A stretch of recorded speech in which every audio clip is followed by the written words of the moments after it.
Good morning, and if you've had breakfast already this morning, you should be thinking about cylinder recirculation pretty soon, because that is what the MPA is saying that they would be taking off by 2019.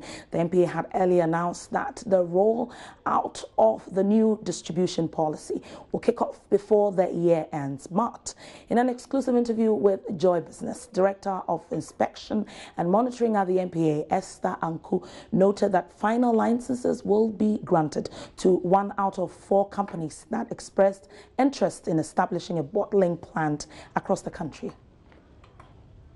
18 companies expressing interest to establish bottling plants.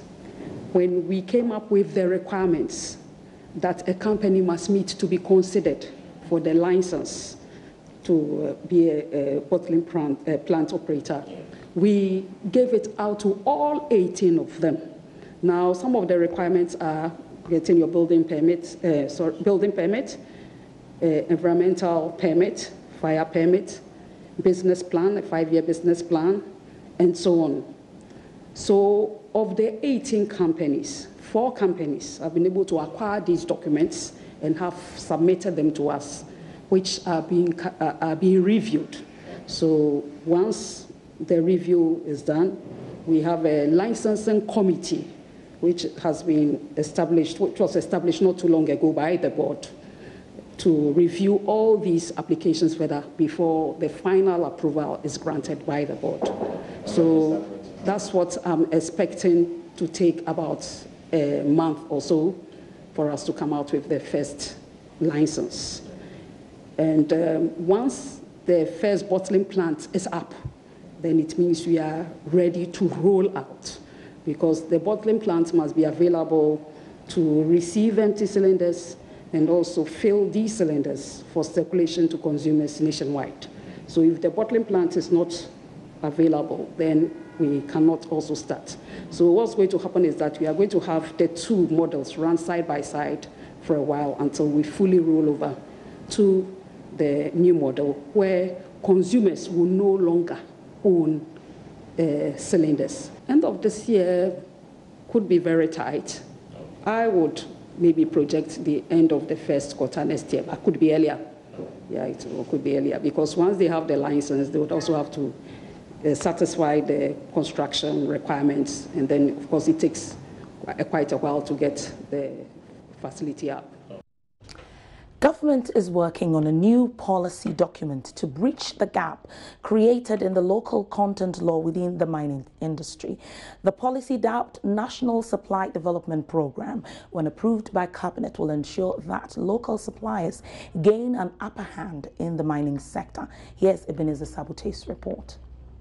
The policy by government to enhance local participation in the mining sector will guide capacity building of local suppliers to be able to benefit from the industry. It is also expected to fill in the gap created in the local contents law on the mining sector.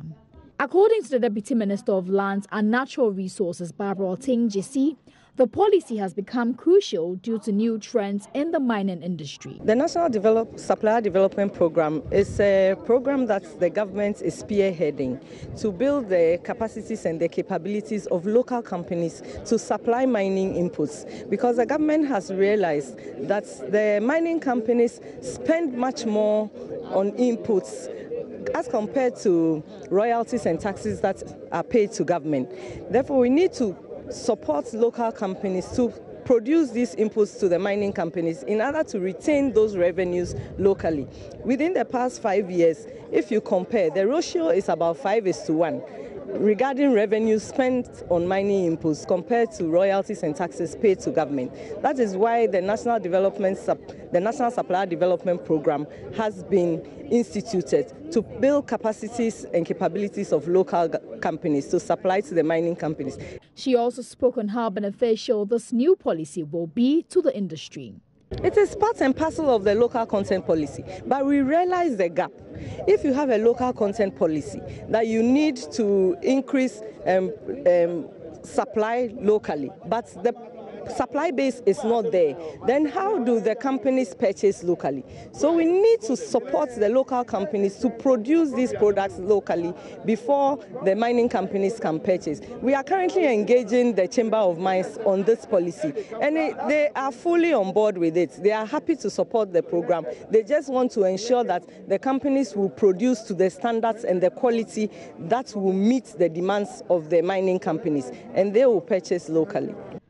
Meanwhile, government is expected to complete the licensing process for the small-scale mining industry by the end of the year.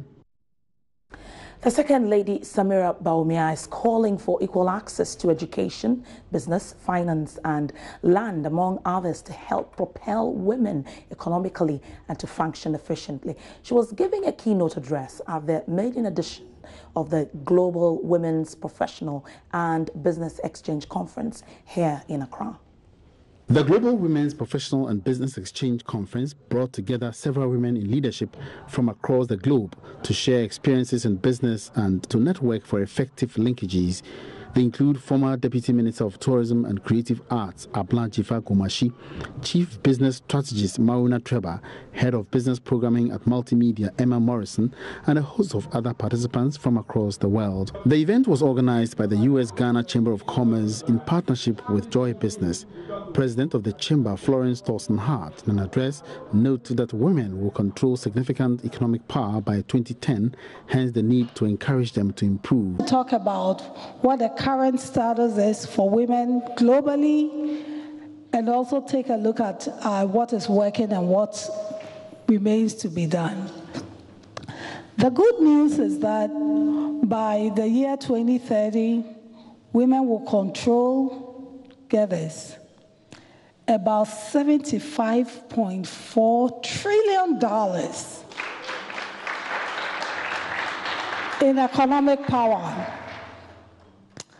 90% of the dollar a woman spends goes to improve the lives of her family. Second Lady Samira Bawumia called for reforms to ensure women have equal access to economic resources, as well as access to ownership and control over land, other forms of property, financial service, and natural resources in accordance with national laws. We must also undertake reforms to give women equal rights to economic resources, as well as access to ownership and control over land. I spoke about that earlier, and forms of property, financial services, inheritance, and natural resources in accordance with national laws. Special provisions must be made for access to credit and financing for women that would encourage business development and growth. I'm glad to say that government has allocated some monies for women entrepreneurs as a way to jumpstart this, to get this thing going from the Ministry of Business Development. So for all of you wondering how, go to the minister and tell him that I said there's some money there that you should be able to access. In a breakout session on branding, Group Head Business Programming at Multimedia Emma Morrison underscored the need to keep an eye on competition and to get people relate to organizational values and remain loyal to brands. You have to keep an eye on your competition because you have to be different from your competition and give them the experience that they need and they want and they can relate to.